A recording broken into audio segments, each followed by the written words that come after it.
another Scribe Wire Q&A podcast, along with longtime Dodger beat writer Tony Jackson. I am Phil Stone. How you doing, Tony? I'm great, Phil. How are you? Doing well today. This particular week wasn't a huge week for Dodger news. They lost Ilian Herrera, and most of it right now is a lot of speculation as to who the Dodgers may be interested in, possibility for some non-tender players here and there in their roster. Someone like Scott Elbert may or may not be back. What have you heard? Is there anything in regards to any news that we didn't hear about? Just a few things here and there. There was a story last night that that broke. I'm trying to remember where exactly. That they are talking to Don Mattingly about a multi-year deal. Okay. So that not terribly surprising, given some of the things that I had heard led me to believe that there probably was going to be more of a negotiating a multi-year deal than simply picking up his options. So looks like he's going to be around for a while. He's got his supporters and he's got his detractors, and honestly, he's become a little bit polarizing. So he's at least for his supporters, that's good news. So it looks like he'll be here for at least another 2 or 3 years. Yeah, the 1-year contract thing, it worked for Tommy Lasorda, but and Walter Alston, but didn't today's manager, I think, feels like he needs a little more trust and in the form of multi-year contracts. Well, this is also a different Dodger organization than it was then. That's true. I mean, back in those days, you could trust. The Dodgers did business differently from other teams, and those managers, even though they're on 1-year contracts, I think there was a level of trust there and a little level of maybe verbal job security that they didn't necessarily need in a written contract because they work for the O'Malley family. Now, kind of the Dodgers run just like all the other teams, and it's very bottom line oriented, and you better win or you're gone. Reminds me of the scene in Moneyball where Art Howe, played by Philip Seymour Hoffman, basically comes up to Billy Beane, played by Brad Pitt, saying, "I can't do what I do under a 1-year contract. It's not a lot of faith and trust," and that's basically where today's manager is. Yeah, they need faith from upper management in the form of term. Money's always great, but I think managers are more interested in the term of their contract. So, well, yeah, but basically what they're negotiating is a severance in the event that they get fired. That's what a contract is for a manager, because he's going to get fired at some point. Yeah. Jim Riggleman, smartly or not smartly, walked away from a job because he couldn't get an extension right in the middle of the season. So that should tell you how important that is to some of these guys. Has he managed since? He has not. I think I saw his name tossed around for 1 or 2 of these vacancies now, but off the top of my head, I can't remember if there's even any of those left. I know the Cubs looks like they've filled there, so I can't remember if there's still any vacancies. I don't believe so, and certainly it was also announced that Tim Wallach will be back next year, so the Dodgers don't have to worry about losing him, which I think someday they will, unless they actually make him their manager. So anyway, let's get to questions for this week. Jim wants to know, and this is the burning question lately, do you think there's any truth to the Dodgers potentially trading the farm for David Price, or would signing Masahiro Tanaka make more sense? I don't think they're going to trade the farm for David Price for anybody. I just think the philosophy of this organization now is given Sandcastin history, and despite what they did the last couple of years since this ownership took over, I think a lot of that was done just to sort of as a good show of good faith to the fans and just try to get the attendance back up. All the free agent signings and the big name, all the money they tossed around. But I think it's going to be more of a draft and develop philosophy going forward. So I don't see them trading the farm for anybody. And I honestly think Tanaka at this point is probably a better sign than I would rather see them sign Tanaka than trade for David Price at this point, particularly because you can get him for a long-term deal. I think if David Price is a free agent after next year, is that right? Even though he threw 176 pitches over a 2-day stretch last week, he's going to have plenty of time to recover next spring, and I think Tanaka's probably the better sign at this point. One of the users on our comment section talked about how they remember Oral Hershiser doing something similar in '88 to what Tanaka did in the Japan series. And then, of course, Oral Hershiser's shoulder gave out, so that he was a little worried about that. We'll see what happens with Tanaka, but what I am hearing is that Tanaka is going to be at least an $80 million posting fee, and then signing him is going to probably cost you something in that area as well. So he will be an expensive sign for someone who is young but has no major league experience, although virtually going undefeated for a season is in almost any professional league is pretty impressive. Yeah, and then the Japanese major leagues now are pretty close. I mean, they're probably not quite on the level of the U.S. major leagues, but it's. I think the U.S. major league has gotten a little bit watered down over the years, and the Japanese league have probably caught up to some extent. So there's not a whole lot of difference there. So let's go on to our next question. Mark wants to know: will Brian Wilson return? I would have said that was a slam dunk. But he is drawing a little more interest than I thought. I keep saying, I guess the Colorado Rockies are really interested. So it's going to take some money. It's not going to be a cheap sign if they want him back. But I do think a solid, reliable eighth inning setup guy who could potentially step into the closer role if, God forbid, something were to happen to Kenley Jansen.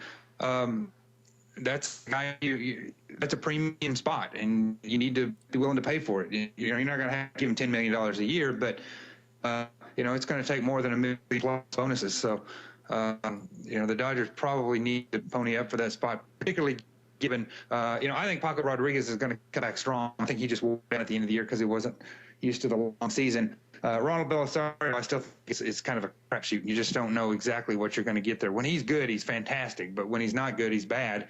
And I really think what Brian Wilson gave them down the stretch is that they need that going forward. Yeah, I think Brian Wilson is actually going to at least get Brandon League money. I think he pitched himself into that during the end of the season, the offseason. And I honestly didn't like the left-right eighth inning, the left-right eighth inning setup tandem thing. To me, I think you need one guy for that role. You need a guy who's understood as every night he's your eighth inning guy, and that's kind of what Brian Wilson became down the stretch. Well, with Don Mattingly, exactly what you're going to get is lefty-righty. So that I don't think is going to change very much, especially if he has a multi-year deal behind him. Right. Let's go to our next question from Isaac, which is Juan Uribe's glove, average hitting and moderate power enough to entice the Dodgers to bring him back on a multi-year deal? I'm going to say no. I think if he can go out and find a multi-year deal somewhere, he's going to take it, and the Dodgers will say goodbye to him. If not, if he doesn't find anything more than a 1-year offer, I think they can bring him back on a 1-year offer, and that's if I'm the Dodgers, I don't offer him anything more than a 1-year deal, and just cross your fingers and hope somebody else doesn't offer him something better than that. He's proven over his last couple of contracts that he's a better player when he's in his walk year. So sign him to a 1-year deal, he'll be in his walk year again next year. So that's, I'm not implying at all that he's unmotivated when it's not his walk year. I'm just saying that some guys just seem to perform better when they're singing for their supper, so to speak. Yeah, a lot of guys do, actually. And I have to say that it is quite ironic that we're even talking about that, because 2 years ago we would have just as soon seen the guy bought out than talk about actually signing him to a 1 or 2 or 3 year contract. But I think also a lot of it has to do with how they feel about Corey Seager's progress. He's 19, so it's a little early to worry about that. But there is definitely a need for what Dean Lombardi of the LA Kings GM calls a bridge contract, where the Dodgers would have someone upcoming, but they need a bridge to get to that. And if they're planning on maybe moving Hanley in a couple of years, 3 years, to third base, they need someone to play third base now. I don't know if Juan Uribe is that guy, but yeah. I've also seen the free agency at third base this far, and it doesn't look all that enticing either. So it'll be interesting to see what happens with Juan Uribe. Right, and I think he could be that bridge guy time to a 1-year deal, because conceivably Corey Seager could be ready in 2015. Okay, so let's go to our next question. the Dodgers still have a vacancy at the bench coach. Name 3 good bench coaching candidates to replace Trey Hillman.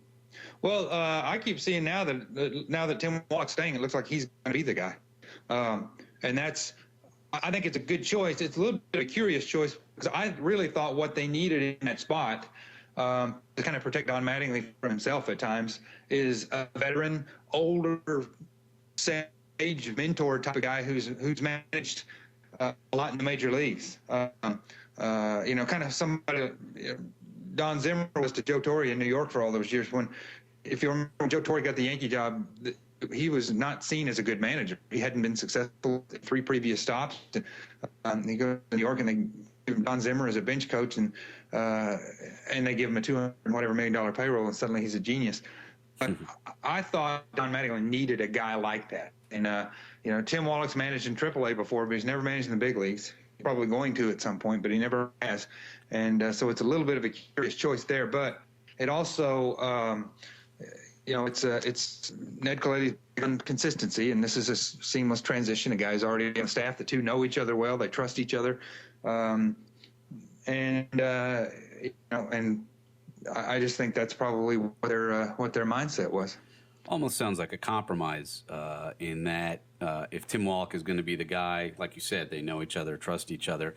The Dodgers were not happy with Mattingly's guy, basically, Trey Hillman, as far as his ability to, like you said, protect Donnie from himself. So they feel that a future manager might entice him to stay maybe a year or 2 more. And we'll see how long Don's contract is, and Tim Wallach might be the heir apparent, but he would certainly fit well bench coaching. I know I heard the name Manny Acta a lot. I think that would be interesting, especially with the Latin influence on the team, right? And his managerial experience. And I also like the name, and I know it'll never happen, and I know he probably won't manage again, which is a shame because I know he wants to, is Kevin Kennedy.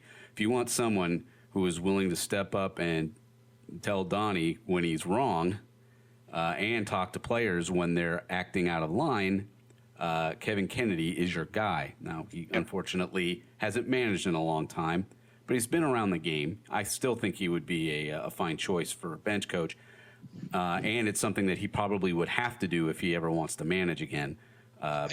This team needs one thing. This team is crying out for is an enforcer on the coaching staff, a Larry Bowa type guy, who maybe a guy who can relate to the modern players a little more than Larry could because Larry was an older guy.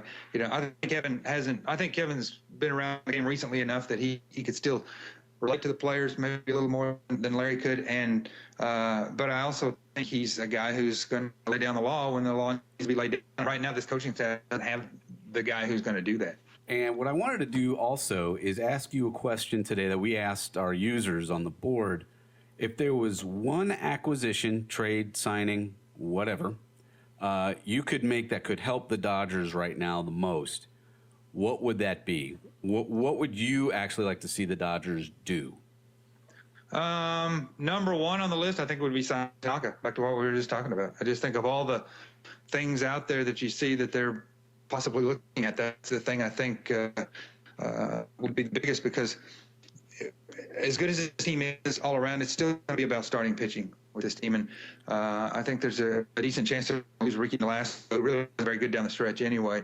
Chad Billingsley not going to come back till mid-season.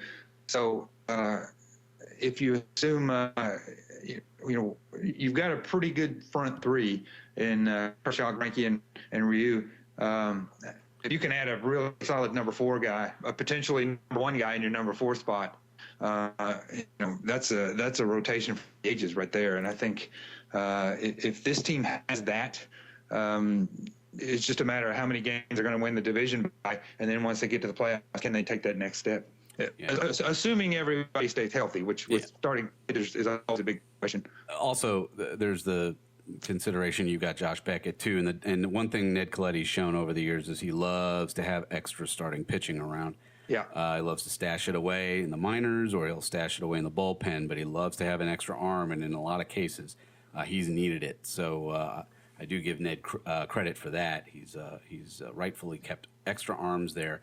where Billingsley and Beckett might be those guys this year. And since I believe Beckett's contract is up after next year, I know Billingsley's contract is up after next year. They would probably be pitching at their best, as you said, regards to Uribe, because they were if they want to make any more money in this league, they've got to show up. I think and one thing that Ned always says, and he turned out to be right this year more than ever. I think the Dodgers started with 8 starting pitchers, and a few weeks in they barely had 5. Barely had enough to fill out a rotation because of injury. So that's he's absolutely right in that you can never have enough starting pitching. That issue seems to always take care of itself when you have too many guys. No, you can never have enough arms, especially at the end of the season. And Ned Colletti has perfected the art of having enough arms around to help the team when it matters most down the stretch. Well, that will do it for another podcast. We'd like to thank you all for listening. Thank you for your questions, and keep those questions coming. You can email them directly to me at phil.stone@dodgerscribe.com. I will answer all the emails and reply to them, whether we use them on the air or not. I want to thank you guys again. I want to thank Tony. Thanks so much, and we will see you again next week on the Scribe Wire Q&A podcast.